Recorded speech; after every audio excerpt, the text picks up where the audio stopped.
الشيعة والسنة يحب أن يستغلوها حادثة نقول غدير خم. بعدما يعود النبي صلى الله عليه وسلم من الحج في الطريق يحصل مشكلة، الرسول يقول كلام، فالشيعة يقول بناء على هذا الكلام فسيدنا علي هو أمير المؤمنين وخليفة المسلمين، والسنة يقول يا أخي لا علاقة له به. سنتكلم حول أصل هذه المشكلة لأنه حصل بعد العيد، بعد حج الذي حجه الرسول صلى الله عليه وسلم. برايد عزيز خوازم نقول فردا باش فكن مسألة كيه في مسألة أنا إذا أزقلك ناخوازم شيء خبردن فقط مسألة تاريخية جروج زانبن پشتك پیغمبر حجه کر و هات ور مدینه دنی و ریدا تشتکی چه بو خبردان کی جرا منطقه کی ام بجن بلگه کی منطقه کی جرا بجن منطقه غدیر خم منطقه کیه دویدا تشکی چه بو شیعه دبجن لگورا بی تشتک پیغمبر فردا گوتیه حضرت علی گله خلیفه پیغمبر وصا گوتیه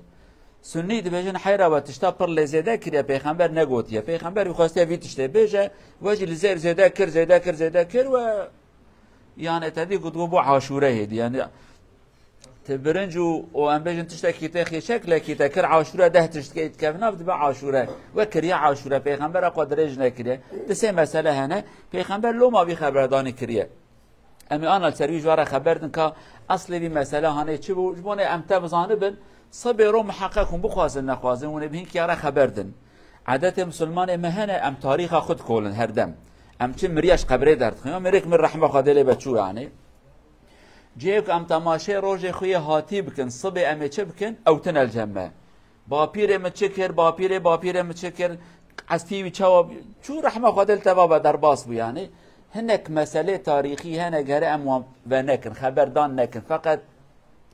دماغ بو سبب فتنه و 1400 سال فتنه مبدا دوام تکه لازم هاي وجهه بلورا ابي مقابل وقت زانه بيتشتي برا وجه زامن اف مساله هنا تشيه.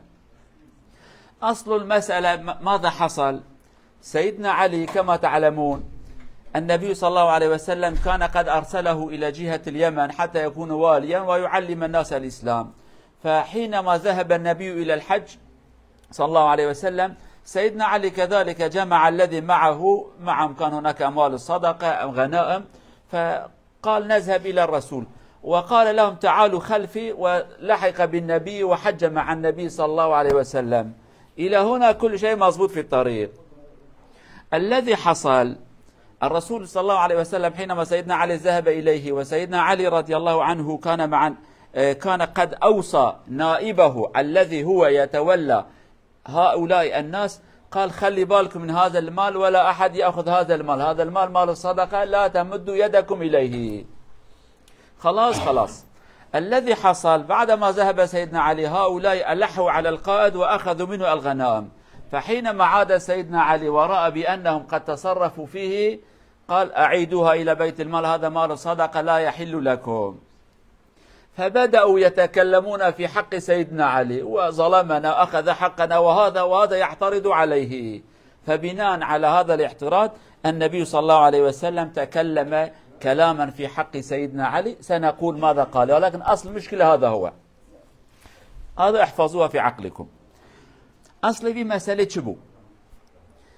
پیغمبر وقتی خواست هر حجه بره هر حجه تبی را و ما چند هفته بره ما گو پیغمبر صلی الله علیه و سلم صحابیه بلا کرد گو هر اسلام ملت را بجن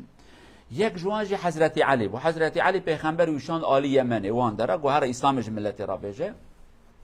چون وان داره اسلام ملت را گوتن هنه کی بون مسلمان هنه کی شر کردن مال کد دسته وان غنیمه زانه چنه غنیمه مال حربیه کد دسته وان حضرت علی جل گورا عالم زانه الگورا بلا کرد ابي حقه تبي حق فلان کس ابي حق پیغمبر علیه الصلاه و السلام حق مسلمانه از بدن پیغمبر وقتی که هات حجه حضرت علی گو از حرم حجه پیغمبر وجل دومن ورد لی از گره بکشن پیغمبر یعنی حق و حجه داویه پیغمبر چه حجه حق یکی وک حضرت علیش که لک پیغمبر بیانه جارا پاشی بلکه دی هف ندینن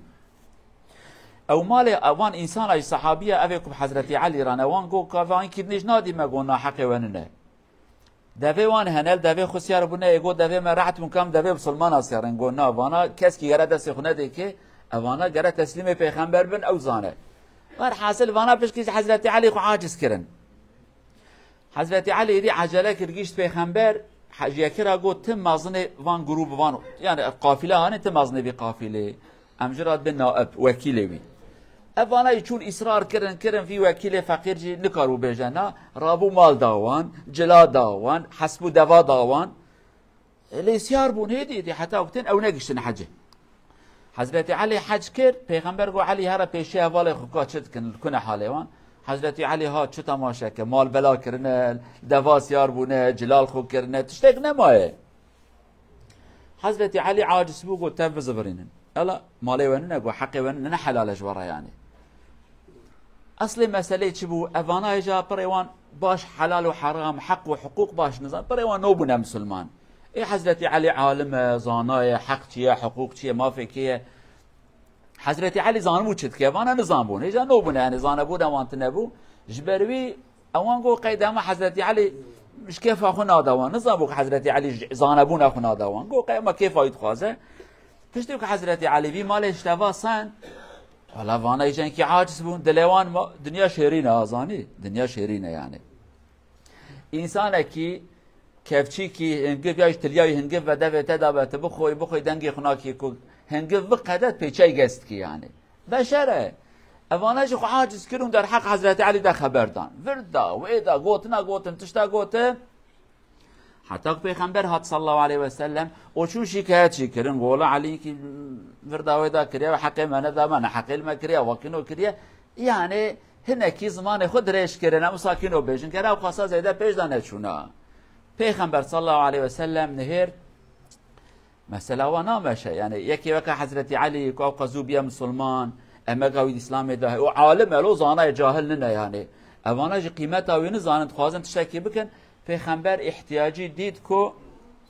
تيخ عقل وان بيجا وان قيمتها علي نزانن علي يعني نه انسان كي خراب نه علي زانايه من وظيفه داي كي انسان كي بقدر قيمته وان صحابي كل وان درانه پیغمبر خواست امك زانش يعني كت زحمتي حضرت علي تيخ عقل وان كسك ويناس ناكن اي عول بيا مسلمان شبه هجرت ده کتی نواجی پیغمبر صلی الله علیه و سلم به سجاره کریا قربان خدای پیشی بونه پیغمبر چشکی پنه به اوره ایجا وانای فقیرانه زانو بونه مسلمان چه زان که برای حضرت علی چقدر زحمت دید یجبون اسلامی پیغمبر صلی الله علیه و سلم وان توب کر و نصیحت کلوان کر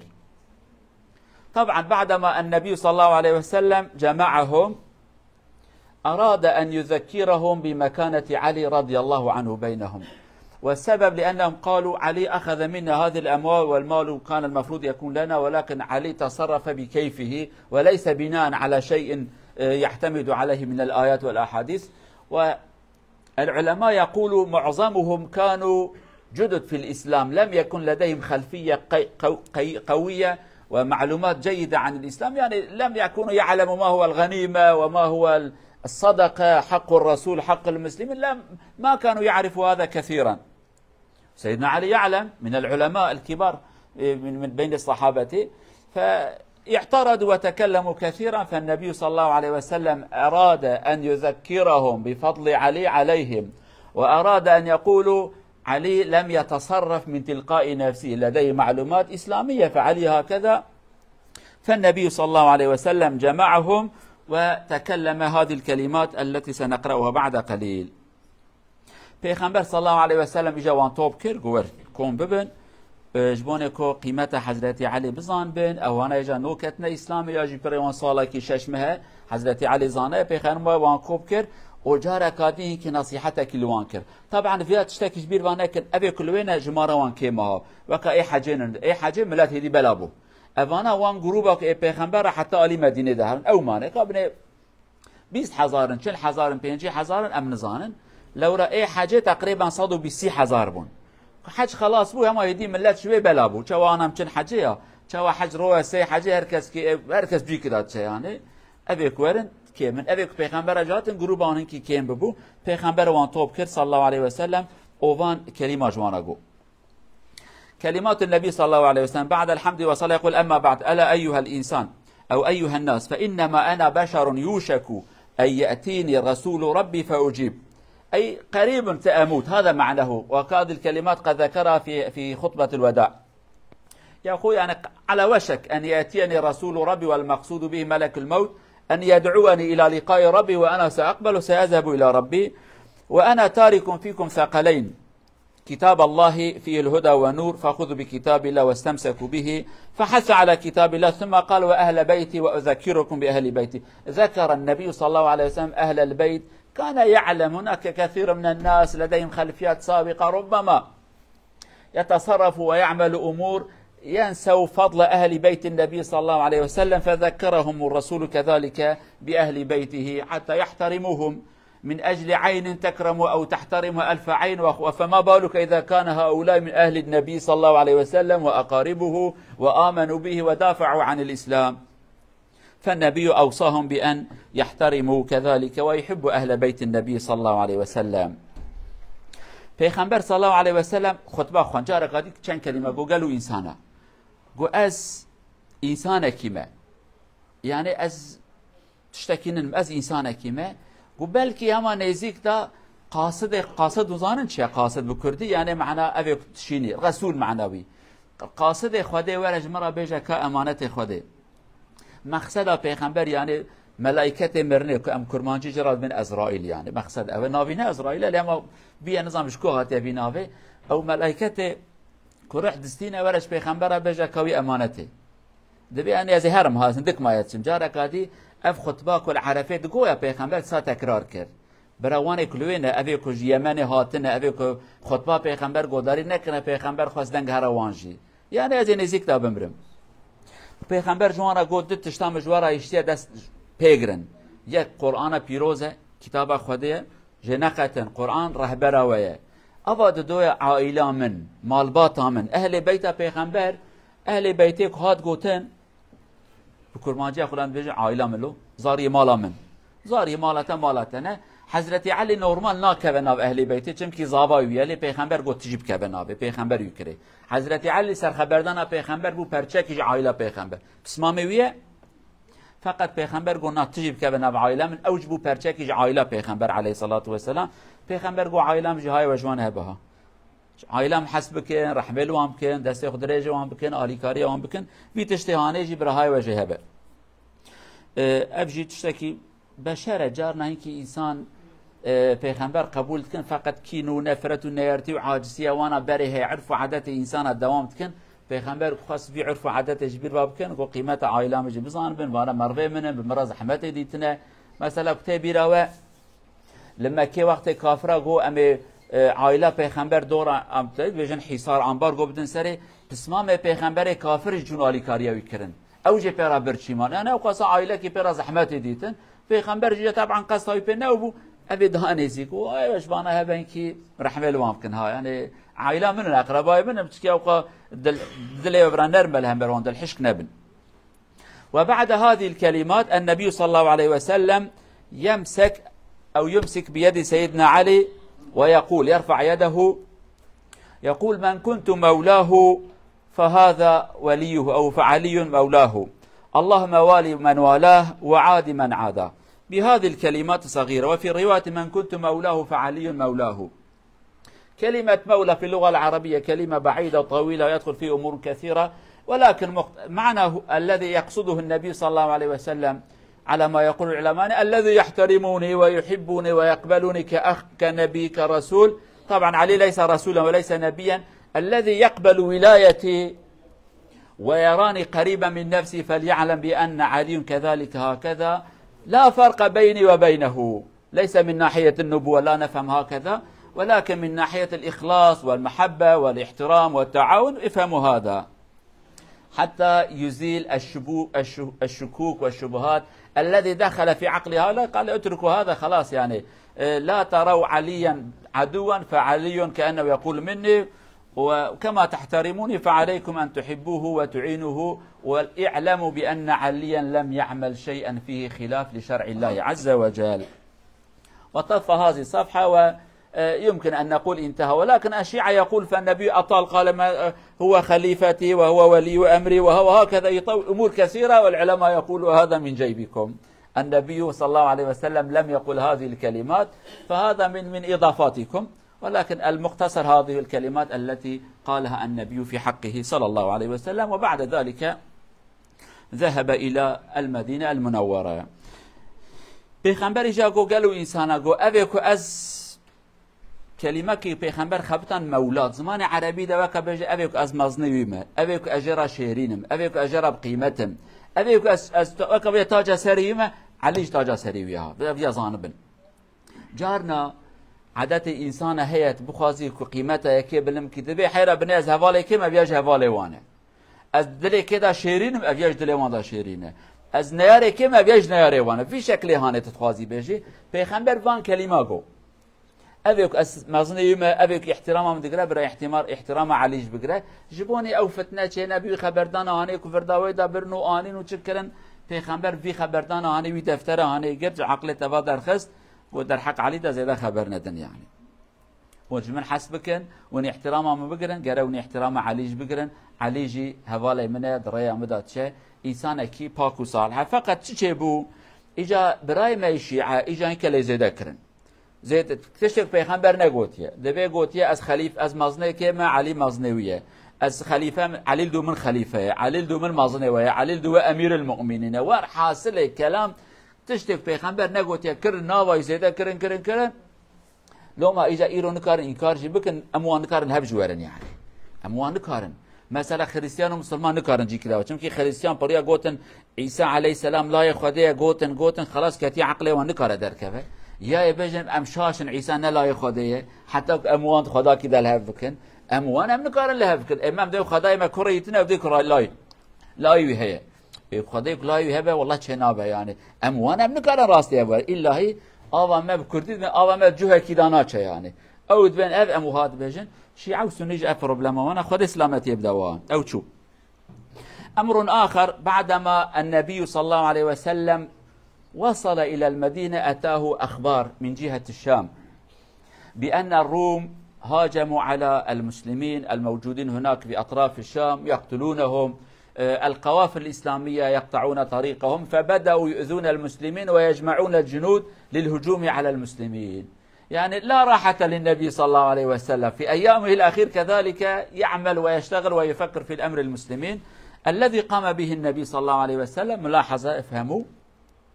النبي أمر الصحابة قال استعدوا سأبعثكم إلى جهة الشام حتى نؤدب الروم حتى لا يهاجموا لأنهم لو أتوا لوصلوا إلى المدينة. ولكن الملفت للنظر هذه المرة النبي صلى الله عليه وسلم أمر الصحابة وبينهم أبا بكر وعمر كبار الصحابة، جعل أسامة ابن زيد الذي عمره 18 سنة قال أنت أميرهم أنت قائد الجيوش. هنا الصحابة تعجبوا، هذا الشاب ونحن كبار، ومنهم خالد بن وليد ومنهم علي بن أبي طالب وعمر وصحابة كبار، كيف يكون هذا؟ سنقول النبي صلى الله عليه وسلم ماذا قال لهم. پیغمبر صلى الله عليه وسلم پشتک هات مدینه راحتی ویتنه فقیر پیغمبر حتی بمرش گره نسکنه چون که پیغمبر زحمت درد و کل پیغمبر یعنی نکارب که بخو خبراتش پیغمبر قول آلی شام روما کلوان درانه دست بکنه لوان درا ظلم المسلمانات کن قبیله وان عشیره وان کاروان مسلمانات یعنی ظلم لوان درات کن حتی اینکه خبر ساش پیغمبرات نگوتنه وانا قومت کن دبیم بالی مدینه داجورن. پیغمبر دی کتی یعنی عمر پیغمبر 63 فقط براستی رعت بیه زحمت دیتیه 23 ساله بلکه باش نکتیه خو یعنی وقتی هم دیم پیغمبر وهابی نقل 23 ساله همه باش استراحت نکریه یعنی اف پیغمبر زحمت دیتیه و هر حال ده هدی بدناوی او ام بجین پیلای ضعیف بو یعنی فقط پیغمبر درسه کی مازن خاص بده تاریخه صحابیان را گو حاضر بیم گوزه بشیرم شر وانا نکار فرصت جوان را بلن وان رومان ایورن یعنی وانا راحت ناسکن مادام برای ما مسلمان دوگشن ایور دا جوارن پیغمبر امر که صحابه بره هرم